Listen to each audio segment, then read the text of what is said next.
Hello बच्चों, कैसे हो बेटा? मैं सोहन लाल शर्मा आपका एक बार फिर से स्वागत करता हूँ आपके अपने यूट्यूब चैनल पे।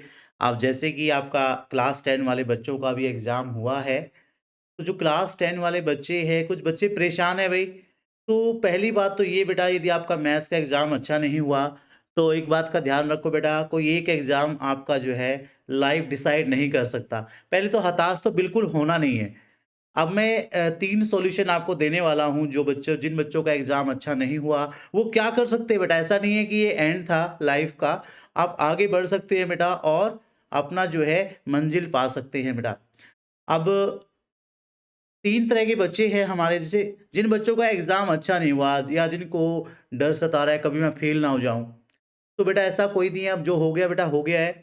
अब आपने क्या करना है बेटा, देखो जिन बच्चों का एग्ज़ाम अच्छा नहीं हुआ, आपका रिज़ल्ट जो है लगभग मई या जून में आ जाएगा और लगभग 10 से 15 जुलाई, यदि 1% आपका री भी आ जाता है ना, तो घबराना नहीं है। 10 से 15 जुलाई के बीच में आपका फिर से एग्ज़ाम होगा बेटा। ठीक है? ऐसा नहीं है कि सिर्फ़ मैथ्स का ही, कोई भी आपका आता है, किसी एक पेपर में आपका री आ जाता है, ठीक है? पहली बात तो री बहुत कम चांस है, बहुत कम चांस आपके आने के हैं, फिर भी 10 से 15 जुलाई के बीच में आपका एग्ज़ाम फिर से हो जाएगा बेटा। तो आपने हताश नहीं होना है, उसके बदले आपने क्या करना है बेटा, खुद को मोटिवेट करो और तैयारी करो ना बेटा। अभी आपके पास अप्रैल है, आपके पास मई है, जून है, 3 मंथ्स हैं आपके पास। ठीक है, देखो कहाँ मिस्टेक हुई और आप जो है उस मिस्टेक को कैसे सुधार सकते हो। पहली बात तो 99% आप जो है पास हो ही जाओगे बेटा, आपने थोड़ा-सा भी 10% भी यदि मेहनत की है, क्योंकि आपको लगभग 33 मार्क्स लेना है और 33 में भी आपका मुझे ऐसा लगता है आपके स्कूल वाले 20 से 18 से 20 के बीच में आपको देते हैं आउट ऑफ 20 में से। तो 80 में से लगभग आपको 15 प्लस मार्क्स लेने थे जस्ट। और 15 मार्क्स लेना कोई बड़ी बात नहीं है, तो आपको घबराना नहीं है बेटा। फिर भी 1% चांस यदि आपका बनता है, तो मत घबराइए बेटा। आपने क्या करना है, आपका जो 10 से 15 जुलाई के बीच में एग्ज़ाम है, उसकी प्रिपरेशन करनी है, अभी से स्टार्ट करनी है। मान लिया आप सोचते रहे मेरा तो मैथ्स बहुत गंदा हो गया, अब पता नहीं क्या होगा, तो उसको भूल जाइए बेटा जी। ठीक है? तो आपने क्या करना है, अब इस टाइम को यूटिलाइज़ करना है। अब कई बच्चे ऐसे हैं भई जिन्होंने क्या किया था, जैसे कि अब मैथ्स में 2 पैटर्न हैं। भई बेसिक मैथ्स ले सकते हैं, स्टैंडर्ड मैथ्स ले सकते हैं। अब बेसिक वाले सोच रहे होंगे, अब उनका मूड चेंज हो गया है, भई मैंने तो स्टैंडर्ड लेना था और मुझे जो है जेईई में जाना है या मुझे आईआईटी क्रैक करना है। तो उन बच्चों के पास भी चांस है। जो बच्चे बेसिक मैथ्स लिए हैं और उनको जो है आगे मैथ्स ऑप्ट करना है क्लास 11 में या आपको जेईई और आईआईटी में जाना है, तो आप क्या करेंगे बेटा? आपने भी अभी जैसे 5-10 डेज़ आप थोड़ा रेस्ट ले लीजिए। 1 अप्रैल से अपना प्रिपरेशन स्टार्ट कर दो। आप दोबारा से अपना स्टैंडर्ड का पेपर दे सकते हो, जो कि 10 से 15 जुलाई के बीच में लगभग होता है। सेकंड वीक ऑफ जुलाई आप मान के चलो, थोड़ा बहुत आगे-पीछे हो सकता है। तो आप लोगों के पास भी चांस है, पछतावा नहीं करना आपने, भई मैंने तो है ना बेसिक ले लिया और मुझे स्टैंडर्ड लेना था, मुझे तो आगे मैथ्स पढ़ना है।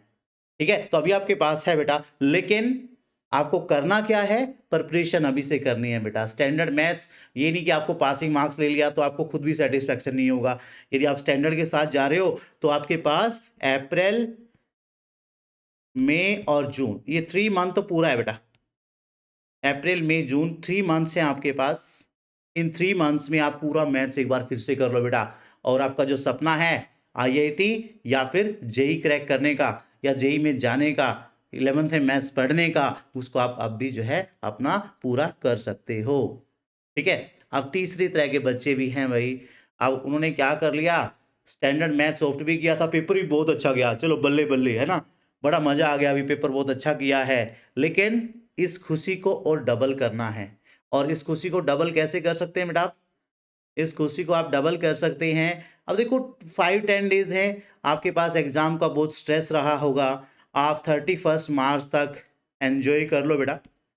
एन्जॉय कीजिए खूब, अपने जिससे अपने फ्रेंड से मिल के आना है या अपने किसी रिलेटिव से मिल के आना है जिसके पास आप काफ़ी दिन से नहीं जा पाए थे, या आपको एग्ज़ाम के ड्यूरेशन में कोई आपसे शादी मिस हो गया है, तो वो शादी में आप नहीं जा पाए थे, तो आप उस रिलेटिव के घर जाइए और अपनी यादें ताज़ा कीजिए, ऐसा आप कर सकते हैं। और उसके बाद अप्रैल मंथ, क्योंकि ऐसा मत करना बेटा, भई हम तो रिज़ल्ट आने के बाद है ना, रिज़ल्ट आने के बाद 11th स्टार्ट करेंगे, नहीं बेटा। क्योंकि मैथ्स एक ऐसा सब्जेक्ट है, कि जिसको आप प्रैक्टिस में रहोगे तो आप जो है आगे बढ़ते जाओगे। लेकिन आयरन की तरह जैसे लोहा है ना, ऐसे ही वेस्ट पड़ा रहता है तो जंग लग जाता है। तो 2-3 महीने यदि आप गवाओगे ना बेटा, तो उससे कोई बेनिफिट आपको नहीं मिलने वाला। रस्टिंग ही होगा, ठीक है? आपको तो क्या करना है, तेज़ करना है, अपने जो दिमाग की जो धार है उसको तेज़ बनाना है। तो 1 अप्रैल से आप अपना 11th का स्टार्ट कर लीजिए बेटा। मत आप वेट कीजिए भी आपको कब आपका रिज़ल्ट आएगा। रिज़ल्ट जैसे कि आपको पता है मई एंड में और या फिर June first week. June first week में आपका रिज़ल्ट लगभग आ जाता है। मई एंड में आएगा या जून फर्स्ट में आपका रिज़ल्ट आ जाता है बेटा। तो आपने क्या करना है, अब 1 अप्रैल से लगभग आप जो है अपना, क्योंकि ऐसा नहीं है कि आपने 12th कर लिया और आपका जो एम है भी आपको आईआईटी क्रैक करना है।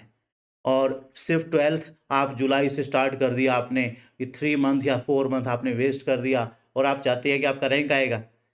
थोड़ा-सा आ सकता है लेकिन थोड़ा ज़्यादा पढ़ना पड़ेगा। तो क्यों ना हम इसी टाइम को यूटिलाइज़ कर लें बेटा, इसी टाइम को यूटिलाइज़ कर लें। इस टाइम को आपने यूटिलाइज़ करना है और अपना जो है एक टाइम टेबल बना लीजिए, मुझे 2 घंटा, ऐसा नहीं कि सिर्फ़ मैथ्स ही पढ़ना, आप फिज़िक्स, केमिस्ट्री तीनों सब्जेक्ट को आप टाइम दे सकते हो बेटा इक्वली। ठीक है?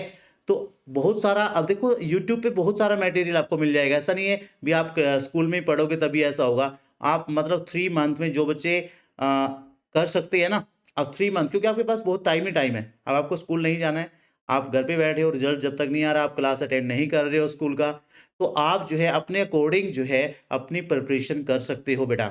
लेकिन इस टाइम को आपने वेस्ट नहीं करना। इस टाइम को वेस्ट नहीं करना। यदि आप इस टाइम को वेस्ट नहीं करोगे तो आपको पता ही है बेटा, तभी आप अपना आईआईटी और जेईई जो है क्रैक कर पाएँगे।